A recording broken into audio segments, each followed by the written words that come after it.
You are recording.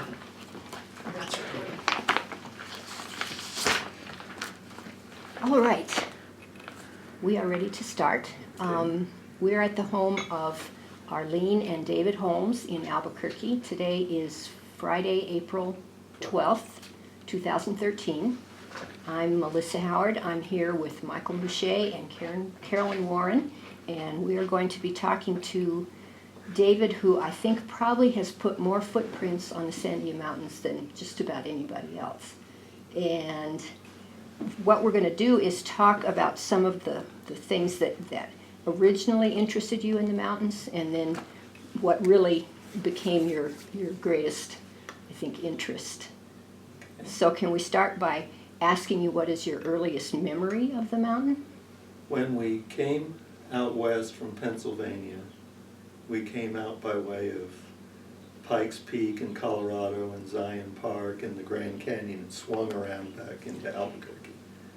So I liked the mountains when I was in Pennsylvania, but I didn't have any real mountains near me. And so I was anxious to see Pikes Peak and 10,000 and 14,000 foot peaks. So coming to Albuquerque, I knew there was a mountain range east of it, so I was curious what it might be like. Okay. And so my first view of it might have been sort of disappointed because I wanted a big peak-shaped peak. But it turns out that South Peak, which is just east of our house, is a peak. And the crest, where it isn't a sharp, maybe impressive peak from the standpoint of looking real high, it turns out that it was a good arrangement because you can hike from Harris Canyon north to Placitas, and you can hike up high in the mountains for many miles. So it's a nice advantage. It is. As peak as it was. When you do the whole hike, do you do it in one day, or do you camp out overnight? When I was young, I did it once in one day just to see how hard it would be. Was it hard? Pretty hard, but it wasn't too unreasonable. I had done some 30-mile hikes in Smokies and the Grand Canyon and other places. So, Okay. so it was nice. But now that I'm getting old and decrepit, I do it in about 10 different hikes, maybe more. Okay. Loops around the Faldy Trail, and to the north, loops around Tunnel Spring area. Okay. So you've probably seen a lot of bears, if that's your two.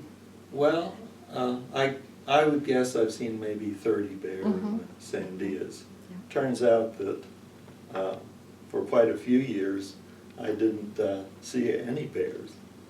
And then when I first saw my first bear, there were 3 of them that went together. Then I started seeing them every year. I'd see maybe 1, 2, or 3. My first bear experience was at Oshaw Spring. There was a female bear standing about 50 feet away from me with 2 cubs. And the bear was standing up looking at me, and I was standing up looking at it. And one of the cubs was actually drinking from the mother while she was standing up. Wow. So that and my other bear experience has been pretty typical, that when I come upon a bear, usually we see each other about the same time. Sometimes I see the back end as they're running away, but usually if the bear is anywhere near me and it sees me and I see it, I stop and look at it, and it stops and looks at me, and it kind of contemplates what I am or what I want to do. And after about 10 or 15 seconds, it usually turns and walks or runs away. And so that's a nice bear experience. It is, it is. Okay. What special interest did you develop that kept you coming back to the mountain? Well, I always liked mountains, so I had to explore these mountains that were, high compared to what I lived next to. And one of my first courses at UNM as a double E major was physical geology. So I started out having a place to look at to go along with what I was studying, which was nice. So rocks were among the first interests, and then at Well- some point you became more focused on trees. Is that fair to say?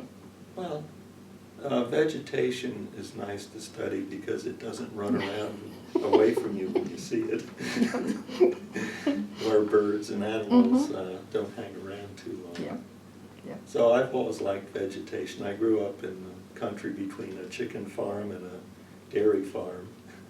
So outdoors was a nice place to spend time. Absolutely. Okay. And after hiking for a while, anything in the mountains became interesting, of course. Man-made structures or events that happened in some particular place. So that became more of a focus rather than, as you said, spending hours with your binoculars looking at birds. Right. Okay. And did you set out to find man-made structures that you'd been told about, or did you just happen on them? I just happened on them. I tried to hike a lot of different canyons and trails. At one point, back around 1970, I did kind of a little personalized study of all the canyons in the Sandias and the southeast Jemez Mountains, where I recorded what the lowest elevation was that each tree and shrub species started at. So that was one way I got to see a lot of the mountains.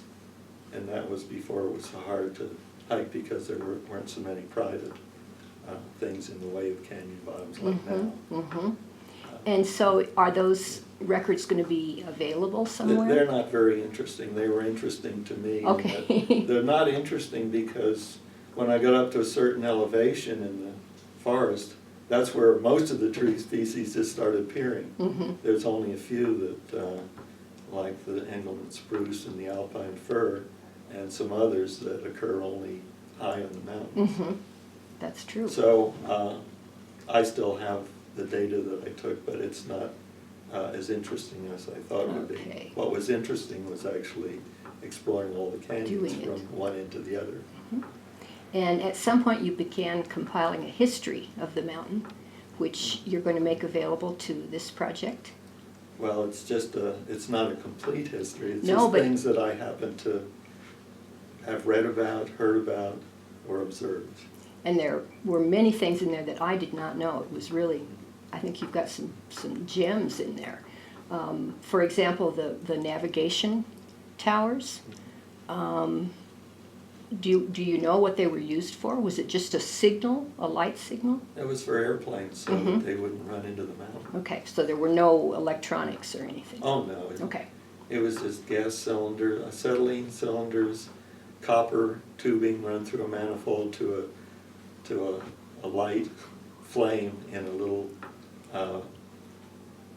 sort of reddish globed Okay. light. It looks like an electric light could have been in it, but It does. there was no electricity. So the Air Force put those up during World War II, is that correct? I'm not sure who put them up, the military probably. And it was in 1933 is what one source tells me that when they were put up. Okay, And they came down at the end of World War II. okay. They're sort of like lighthouses, I guess you might think, in the mountains. Yes, they are, you're right. Although, when I first looked at that picture, it looked like a church. It really did. There's no cross on top. No. Well, let's try to get a little more focused here. How do you describe your attitude or attachment to the mountain? Well, I like to get exercise, and I don't think I like going to a spa or a place like that. I've never been to one, but I can imagine I wouldn't like it. So a weekly trip through the mountains, usually 10, 15 miles, was typically what I'd hike back when I could. And I found the wildlife and the plants and the geology quite interesting. One feature of the geology that's kind of mind-boggling is when I'm up on the top of the mountains in the Madeira limestone formations, I look down to the valley, those same strata are several miles, 3 or 4 miles below the Rio Grande surface, which is pretty astounding. It is, it really is. Did you typically hike alone or with a group? Mostly alone. I've hiked with my wife, Arlene, for, I don't know how many, 10 years or something. 9, let's say 9. And as a family, we had 5 children, Mm-hmm. and all our vacations we took with the children, and we went to places around the country, Mm-hmm. and like the chalets and Glacier and the huts in the Appalachian and Phantom Ranch in the Grand Canyon. Mm-hmm. And we took backpack trips when the children got old enough Mm-hmm. that we could get them to carry enough so that we didn't have to carry it all. So your attachment has to do with the mountain itself and its inhabitants, family, and exercise. Does it kind of boil down to that? Yeah. Okay. Okay. Do you consider that your involvement with the mountain has an aspect of stewardship to it? Well, I pick up trash some of the time, and when little trees and things fall on the trail, I drag them off. So that's the closest to stewardship. But through the years, I've looked at some of the magnificent trees that I walk by, and I've always wondered, are they 100 years old or 1,000 years old? Mm-hmm. So I wondered that for a lot of years until about 1998. And then what happened? Well, back in, I think it was 1980, there was a Forest Service-led hike from Canyon Estates, and the forest person, I don't know if it was I don't think they had volunteers back then. I think it was probably a Forest Service employee. He cored a nice, beautiful, big ponderosa tree and showed us the core and how it was done. And So by core, you mean he drove a sharp object into the tree and pulled out? It's a hollow rod Mhm. that has threads on the end, so you put it on this T-handle device, Mhm. and as you turn it, goes in, and the core, hollow core, goes into the hollow, or the tree rings, or a section of the tree, feed into that hollow core as you go in. And then before you pull this, unscrew it, you stick a rod in that jams the end of the core down so that it will turn with the thing, and it snaps the core off, and then as you take it out, the core is already on a little tray thing that you pull out of the hollow part. And then the forest ranger, or whatever he was, stuck a little twig in it to keep big insects out. I see, okay. And you just were interested in the ability to narrow down the age of a tree, was that? Yeah, he said you can determine the age of the tree. So that kind of simmered in the back, but I was working and I didn't have a lot of spare time at that time. So later on, John Southwick started becoming a leader of volunteers that worked on trails and things. And I ran the idea across with him on, so I thought it would be neat if someone cored a bunch of the trees, determined how old they were, and maybe stuck a name tag on them. And he thought that sounded like a good idea. And so what do you put on those tags? Well, I put in I number each core that I take for each tree. I have a number, and I find out when the germination date of the tree is, which I call GD equals 1913 or something, whatever. And then I look through timelines of history and I see if I can find an interesting event that would interest a number of people and would be familiar with that date, and then I give it a name and engrave the name. So I call it the Erie Canal tree, for example, or the George Washington birth tree. And if some of the trees I was interested in when the trails were built that went by the trees, and some of the trees have trailblazers that look pretty old. So I thought I'd find out what year the trailblazers were put in. So those trees, instead of just giving a number, I gave TB number rather than just a number. Okay. And so, to go back, you learn the germination date by looking at the earliest ring, is that correct? Right. Okay. The center core of the tree. But it can't be as simple as just counting the successive rings. That's right, because when you take any given tree in a stressed environment where the rainfall or the snow or the temperatures might be too hot, the rainfall too low, you end up with having stressed years where the tree ring growth around the circumference of the tree don't grow all the way around some years. And when you take this sample running through to get a core sample, it might go through an area where there were no tree growths in certain years, sometimes multiple years at a time. And then other years you might have a climate change such that the tree thinks that it's going through 2 years, so you get what's called a false ring.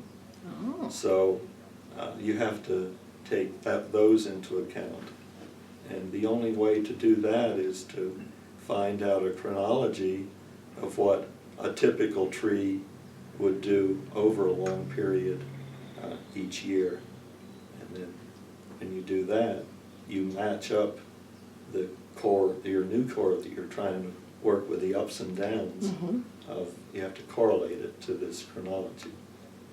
Is it easy to see the drought of the 1950s?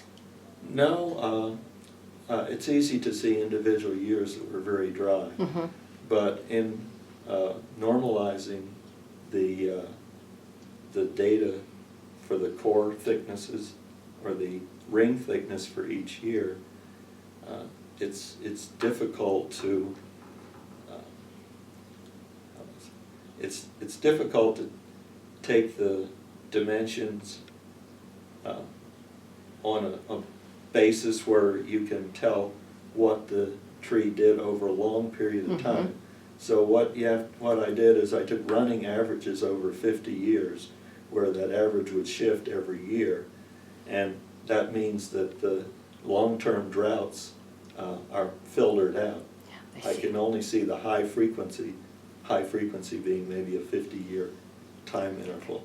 So if you have a beautiful drought that lasts 100 years, that gets lost in the way I normalized or indexed the tree growth. And what is the popular name for those trees? For the trees that have the plaques on them? Oh, I called them tag trees. Mike Coltrane called them medallion trees, so everybody calls them medallion trees now. And most of them are on hiking trails, is that right? They're near the trails. On or near?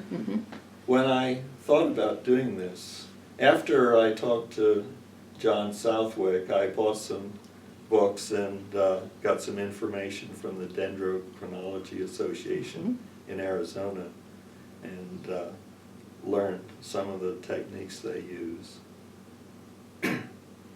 And after that, what did I do then? I was concerned that maybe I wouldn't be able to do this right. So I did it kind of unofficially to see if I could even do it. And by the time I figured out I could do it, then I was almost done. Shall we take a little break? We're recording. So we were talking about medallion trees. Right. So after I got information about it and took cores from a number of trees. Even then I was thinking that if I put these medallions on the trees, that some people would find them offensive because they don't belong in the natural forest, especially in the wilderness area. They're not motorized tags, but I think that some people might object to them. And it turned out that a lot of the trees are that I'm familiar with, I knew because I walked by them on trails and I could see them off the sides of the trail. So some of the trees fall right on the trail, so that means there's a number of medallions that people will see, but not a tremendous number. Okay. And What, then, excuse me, go ahead. and then the rest of them are mostly within probably 50 or 100 feet of the trail. And then some of them are off on obscure paths. Okay. And what is the oldest? The oldest plaque? tree is the Robert II, grandson of Robert the Bruce. And Scotland? Right. Robert the Bruce came after Braveheart, who's Mel Gibson. Right? And so that must have been in the 1371 is the date that I estimate for that tree.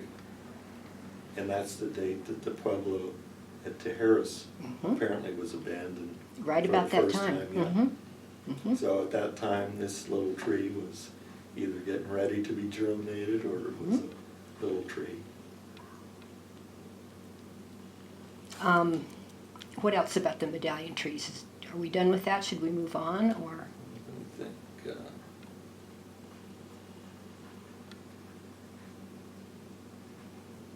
That's probably Okay. all I can think of at the Okay. moment. Okay. Here's really, I think, one of the key questions that we're looking at. What major changes have you observed on the mountain? Well, let's see. When I first started hiking, the Forest Service had a crew that went out and maintained trails, and they were professionals. They knew how to do it. And when they disappeared, the trail quality disappeared too. I think that for the number of people that hike in the mountains, the Forest Service should have some feature sort of like the CCC, where they have some low-paid volunteers, gives them a job, and they can actually maintain the trails and keep them from deteriorating. The worst thing is they wash out. Like, they can take a trail and build it down a hillside, but through the years, that trail gullies, and they start to make a new canyon where the trail was rather than. So I think that's an important thing the Forest Service could do. What about natural changes, flora, fauna? I haven't noticed tremendous difference in the flora. I've noticed a difference in the bear. The bear used to be kind of equally distributed all over the mountain, but last, I don't know, maybe 4 or 5 years, things have been pretty dry, but I think the bear are developing a new culture where they're living around the houses around the base of the mountain.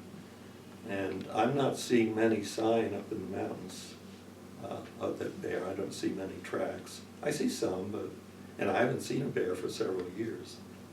Your best chance of seeing a bear right now, I think, is at a picnic ground. Yes. Because they. Or near a house. Or near a house. Yep. So I think the bear are learning to develop new foraging techniques. Like breaking car windows to get at picnic baskets. Do they do that? They do that. I thought Yogi Bears did. No, that's happened at least twice at Really? Dock Long that I know of. Oh, really? Yeah. And they've closed Sulphur Canyon now for quite long periods. That's right, because Couple that's years. where there are so many bears, and it's not just the picnic ground, it's that there are so many oak trees in Sulphur Canyon. So in the late summer when the acorns are out, the bears are out. But there are a lot of oak trees everywhere. Oh, yeah. So maybe they're tasty oaks. It must be. Have you noticed changes in location, availability, or quality of water? Well, I noticed in the last few years that the springs are very, very slow, most of them, and some of them are just damp, some of them are dry. And Cienega, I noted on that little summary, had no stream flowing at all in places that I've never seen dry before. Mhm. The only place I saw a stream was next to that big meadow. Mhm. And then there was a couple little spots down below where water came to the surface. Well, maybe you can tell me the story about this, because I've always wondered, at both Cienega and Dock Long, as you head on the trail away from the picnic ground, there is a fenced-off area with some kind of metal structure in it. And In Cienega, or? mm-hmm. Yep, if you go to the end of the road at the In parking Dock lot, both. The one at Dock Long is just a few yards up Bill Spring Trail. Yeah. And the one at Cienega is behind the last set of picnic grounds. And they look like some sort of water pumping structure to me. They're just enclosures around the spring. Oh, the spring itself, Yeah. okay. Now, and that's in Cienega. Mhm. In Dock Long's, it's an enclosure around, they buried a water tank. They went up canyon above the Bill Spring Trail, or Bill Spring, and cut off its water supply, so it's dry now, and they piped that down to this water tank along that road. And the tank's half buried, so there's a mound of dirt and a little pump house next to it. Oh, thank you. I've wondered about that for years, because I thought maybe they were pumping snow melt and channeling it into the picnic grounds. 'Cause that's what the Forest Service says, that people like to picnic near running water. It says on one of their brochures, but it's not channeled water, it's a natural spring. The one at Cienega is a natural spring, and it's just channeled to keep people out of it. So the water runs out from that by gravity and flows does. through the picnic ground. Yes. But it's almost dry this year. Yeah. And the Forest Service, on the other hand, for the ski, they've allowed the ski area to capture the water in Madera Canyon. Mm-hmm. And the upper spring between Balsam Glade and the lodge at the bottom of the ski area, there's a spring up there, and they've captured the water from that, and I imagine they fill up their blue water tanks with that. Mm-hmm. And For the then- snow-making equipment, do you think? Well, down below that, they have two sewer treating ponds on that road that goes Right, down I've been into to the canyon those. bottom. Yep. And below that, the stream in the bottom of the canyon, they've dug a little hole and they have a pump house. And they take all the water, or as much as they can. If it's flowing slow, they apparently take all the water. And they must pump that all the way up to their lake, which I mentioned in that summary. Mm-hmm. They take the water and pump it up the lake. Now, the consequence of that, and the sewage ponds, I'm not sure which. After the sewage ponds, I noticed there's kind of a gray algae that grows in the stream below that. So I quit drinking out of that, not knowing whether it's related. Mm-hmm. But that's not too serious. But what is serious, I think, is that the watershed in Madera Canyon is being stolen from La Madera, the people down below. I don't know if you're familiar with the Twin Bell Lakes. No. They're on private property down there. They've been dry for quite a few years since they started doing that. Now it's dry enough that they might have been dry anyway, but there used to be a really nice stream in the bottom of Madera Canyon, and now it's pretty sporadic. Because it's being captured Yeah, upstream? it's being captured and sent Okay. to their... And what about the pump and the log at Capulet? Do you know the story about that? Well, again, the structure around the fenced area is the spring, and the log, I guess, is for wildlife to It drink is. from, I guess. But I can hear a motor running inside that fence. Is that a pump or?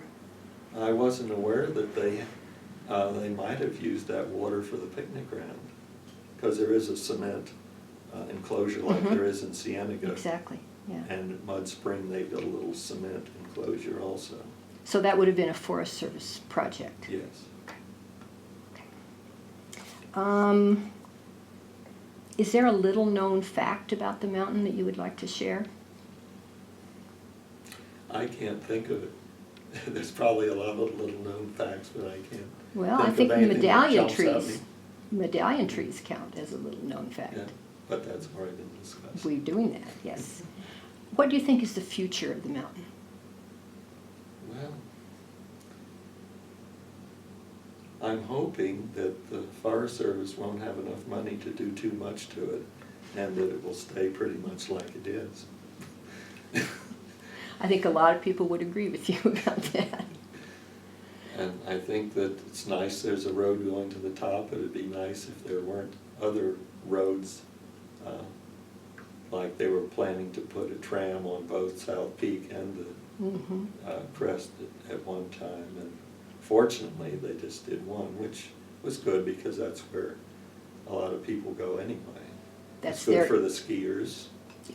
And it's, for many people, it's their introduction. It's all they know of the Sandia Mountains. What do you think is the most important aspect of the mountain that should be preserved?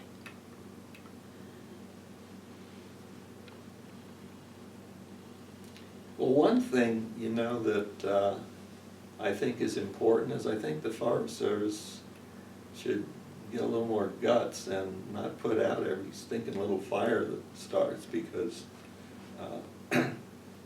they've done that. A lot of these fires have started at times when they're so far away from everything that hopefully they could be managed.